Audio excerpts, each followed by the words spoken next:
1971 সালের 20 মে চুকনগরের ছোট্ট এক বাজারে হাজার হাজার মানুষ জড়ো হয়েছিল শুধুই বেঁচে থাকার আশায়। কেউ শিশু কোলে নিয়ে হাঁটছিল, কেউ ক্লান্ত শরীরে সীমান্তের দিকে এগিয়ে যাচ্ছিল শেষ আশার পথ ধরে। তখনও কেউ জানত না এই পথটাই তাদের শেষ পথ হয়ে উঠবে। চুকনগর ছিল মুক্তিযুদ্ধের সময় এক নীরব আশ্রয়স্থল। খুলনা ও আশেপাশের এলাকা থেকে অসংখ্য মানুষ এখানে এসে ভেবেছিল এখান থেকেই হয়তো বাঁচার দরজা খুলবে।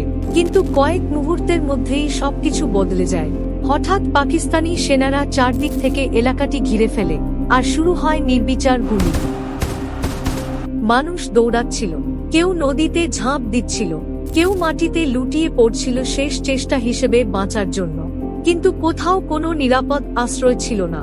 ইতিহাসবিদদের মতে এটি ছিল বাংলাদেশের মুক্তিযুদ্ধের সবচেয়ে ভয়াবহ একদিনের গণহত্যাগুলোর একটি।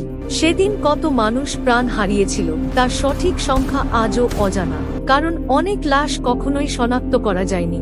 চুকনগর শুধু একটি স্থান নয়, এটি ইতিহাসের এক গভীর নীরব আর্তনাদ।